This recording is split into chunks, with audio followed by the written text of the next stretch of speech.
Hi, everyone. Have a great moment. Whatever time and date you're viewing this on YouTube, this is Module 5, Part 5 of Layout and Packaging of Print Materials.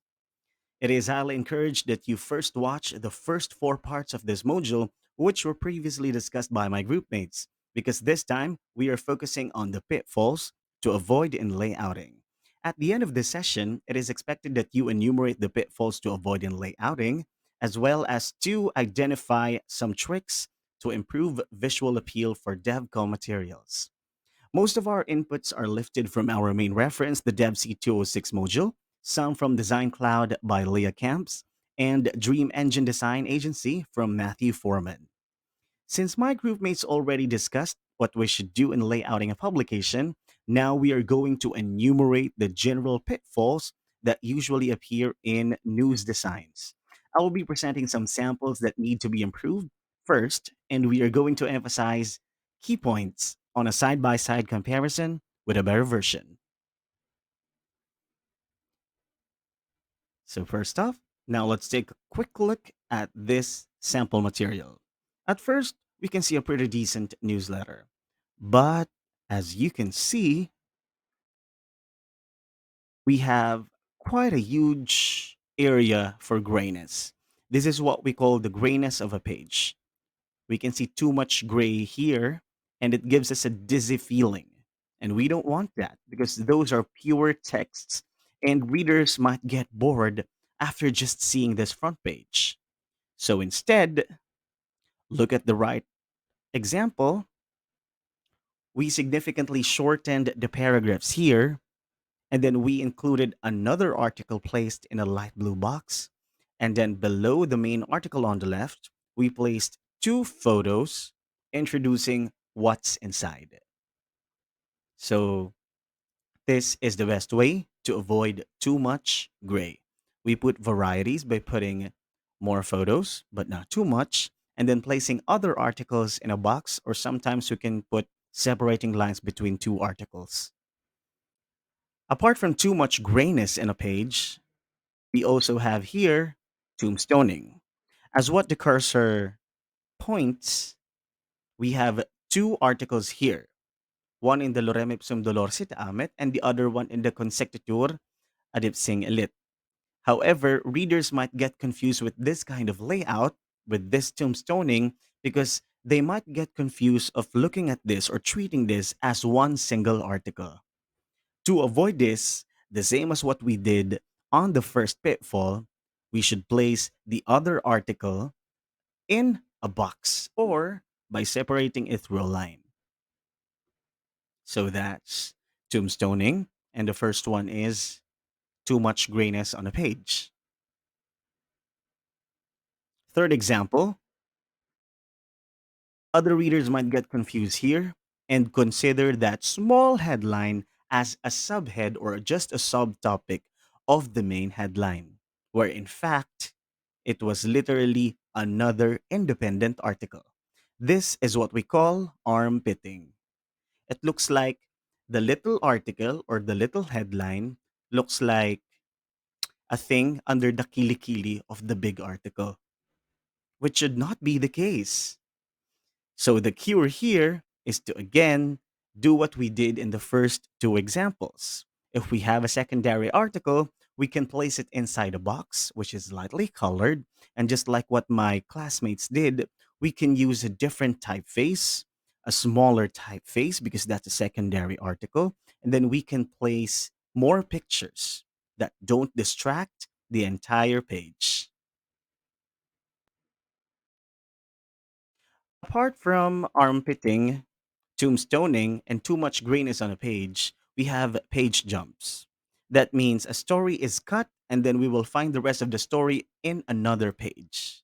Personally, I don't appreciate jump page at all because doing this so we are bringing the reader to another page and then they will go back to the beginning page to continue reading the relevant articles that they just skipped. So for clearer shortcut and to avoid committing such mistakes such as the Dutch wrap missing jumps and backward jumps, let us avoid jump page at all costs. Let's try to avoid that. However, we can assure this by planning the length of our material with the proper sizing of the photos we got.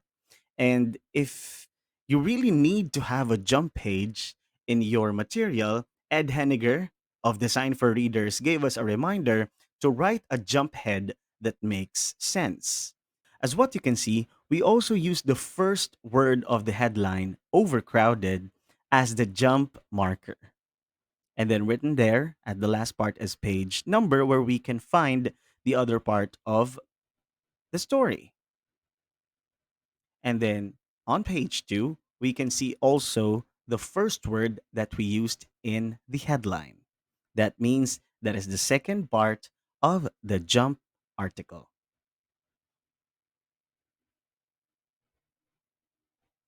Also, Ed Henniger said, take all jumps to the same page. Designate one page as the jump pages and make sure it has enough space to handle all jumps.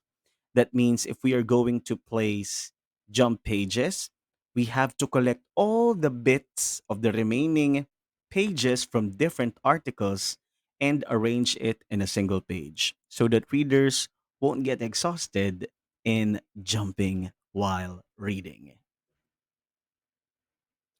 Additional, Leah Camps said that as designers for development communication materials, we should not ignore the visual hierarchy.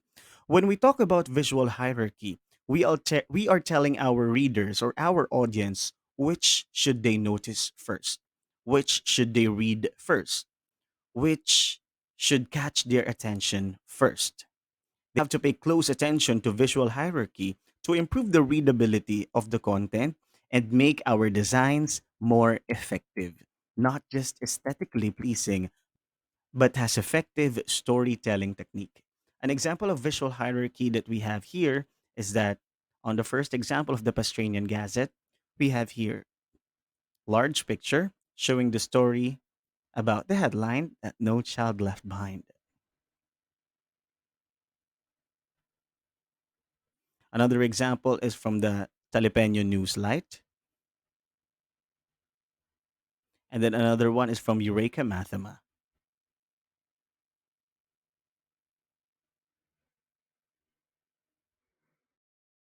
Other examples for visual hierarchy, we have one from the Ornith, also from Talipan, A Million Frontier from Imus City, Cavite, and another example from Talipan, the Talipeño Newslight.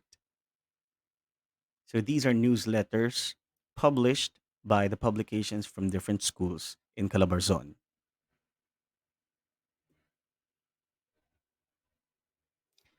Additional input from Matthew Foreman, he said inconsistent and outdated design and layout are usually the mistakes of news designers.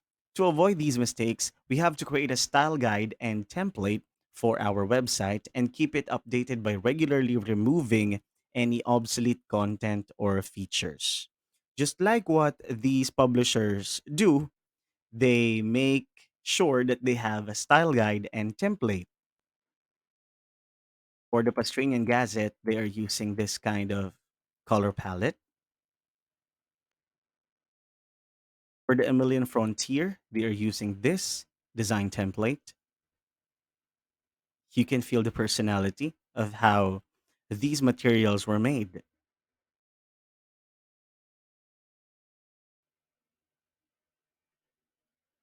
So we are talking about design consistency here. Same with the Talipeño Newslight. Even though they are changing color, you can feel that they have consistency in their design for the year 2022 and 2023. Props to Imus City and Talipan Quezon for these examples. So before we end, let's have a review first of the pitfalls to avoid in layouting. These are the greatness of a page, tombstoning, armpitting, and jump pages, including Dutch wrap, missing jumps, and backward jumps. In the end, when we talk about layout and content, design and layout would be useless if the message would be distorted. But a great message would not come across the audience if it won't be noticed just because of a missed opportunity for a better layout.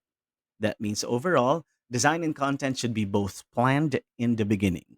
because designing is also storytelling. I hope you learned a lot, and that is the end of my report for the pitfalls to avoid in layouting. Thank you.